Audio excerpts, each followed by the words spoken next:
Hello students, आज हम AC परिपथ जिसमें प्रतिरोध और एल प्रेरकत्व वाली प्रेरक कुंडली हो को विस्तार से समझेंगे।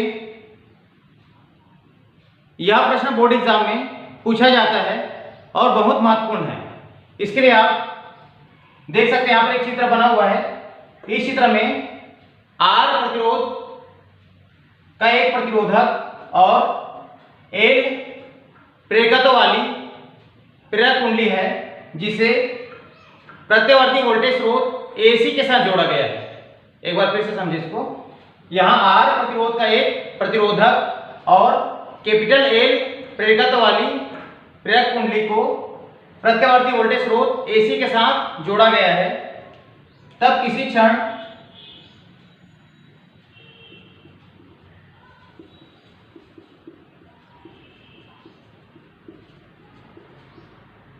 प्रत्यावर्ती वोल्टता को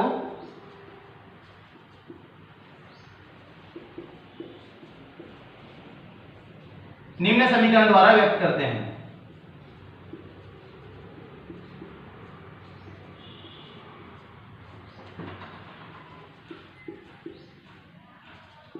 समीकरण है V के बराबर V0 sin ओमेगा t। इसको मानेंगे समीकरण नंबर 1, जहां V0 बराबर प्रत्यावर्ती वोल्टता का शिखर मान।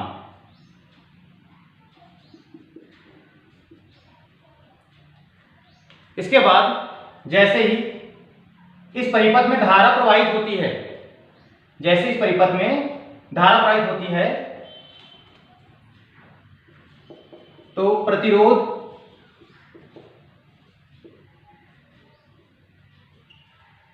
कैपिटल आर के सिरों पर वोल्टता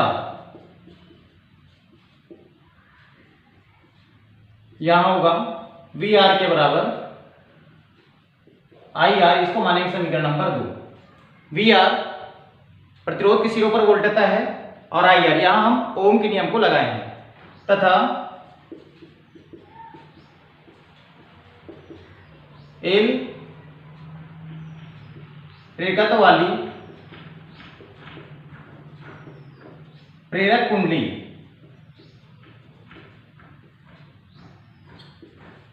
के सिरों पर वोल्टता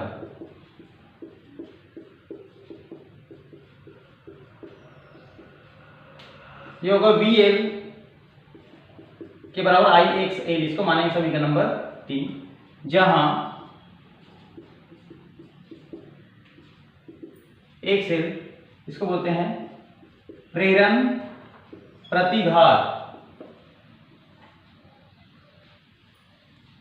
इसके पहले क्लास में हम केवल ओमी प्रतिरोध वाला एसी परिपथ और केवल प्रेरक कुंडली वाला एसी परिपथ इसमें आप पढ़ चुके हैं। यहां आई और वी आर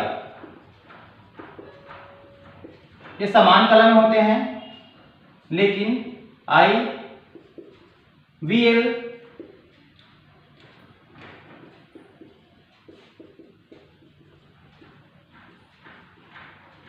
लेकिन प्रत्यावर्ती धारा यहां वी एल प्रत्यावर्ती वोल्टता से कला में 90 अंश पश्चगामी होता है। इस प्रकार वी आर तथा VL के बीच 90 अंश का कलांतर होता है। इसे हम चित्र की सहायता से समझ सकते हैं।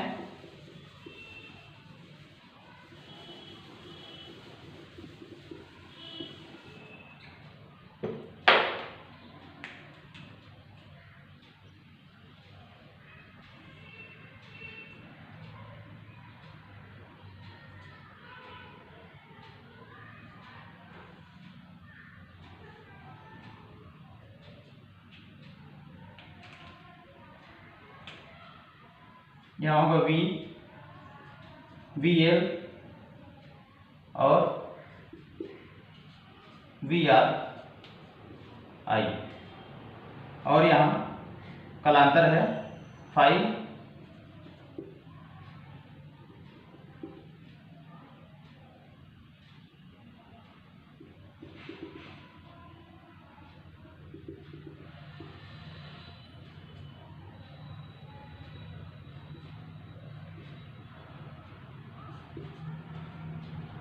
इस प्रकार आप देख रहे हैं इस चित्र में वी आर और आई समान कला में है, जबकि वी एल प्रत्यावर्ती धारा से 90 अंश अग्रगामी है, और वी जो है वी आर तथा वी एल का परिणामी है। तब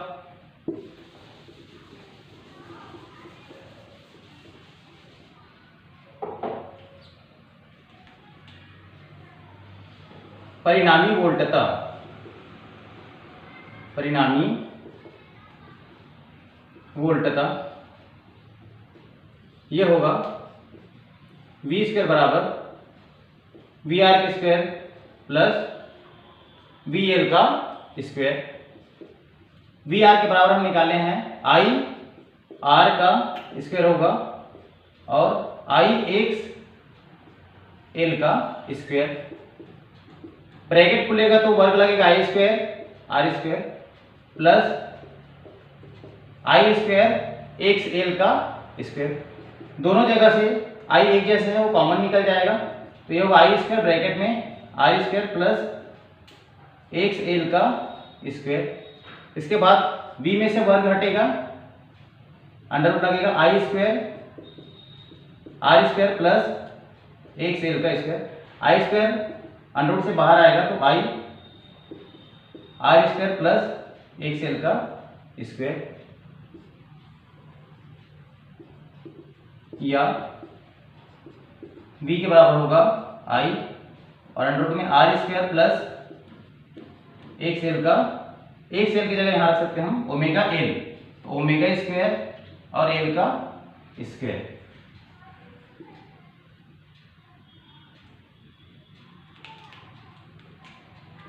ये जो समीकरण है समीकरण नंबर 4 परिणामी वोल्टता के लिए व्यंजक है। समीकरण 4 परिणामी वोल्टता के लिए व्यंजक है। इसके पश्चात हम प्रतिघात के लिए व्यंजक प्राप्त करेंगे। प्रतिघात फिर से वापस समीकरण 4 से v के बराबर है i और अंडर रूट में R square plus X L का स्क्वायर। i v के नीचे आएगा तो v अपान i बराबर अंडर रूट में आर के स्क्वायर प्लस एक्स एल का स्क्वायर। इसको मान लेंगे समीकरण नंबर 5। इसके बाद समीकरण 5 का तुलना ओम का नियम होगा v upon I equal to R से करने पर, यहां पर तुलना करेंगे v upon I equal to R. आप देख रहे हैं v अपान आई और r के बराबर है अंडर रूट में R square plus X L का स्क्वायर। इस परिपथ का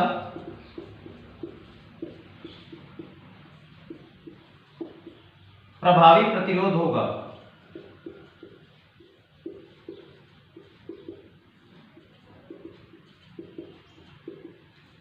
इसे हम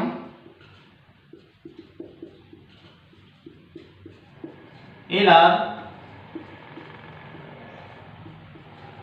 परिपथ का प्रतिबाधा कहते हैं तथा कैपिटल जेड से प्रदर्शित करते हैं।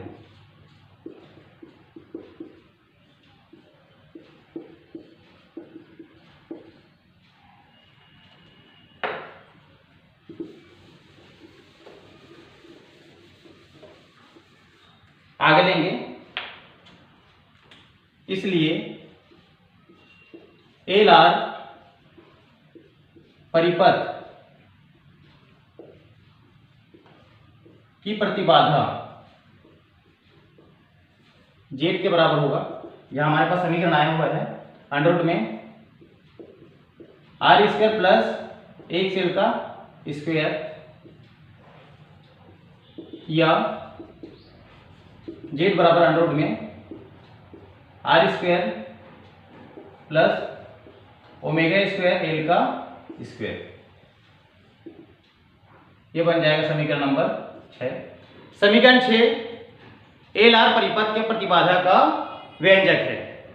इसके पश्चात हम आगे निकालेंगे कलांतर।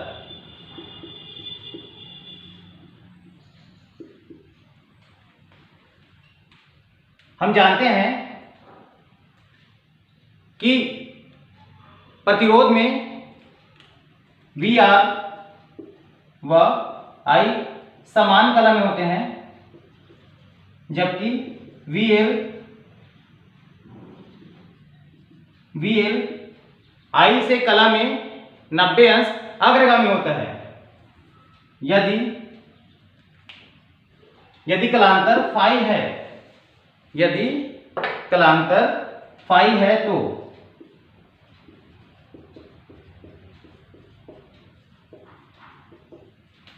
ये होगा tan फाई के बराबर VL अपान VR।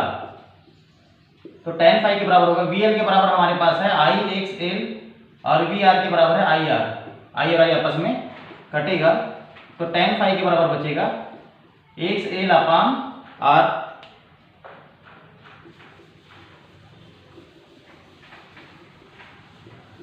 हम जानते हैं कि XL के बराबर होता है omega L।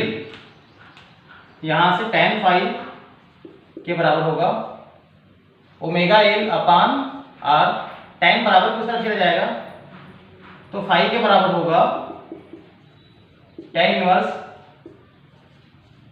Omega L upon R। यह कलांतर के लिए अभिष्ट व्यंजक है। इसके पश्चात धारा।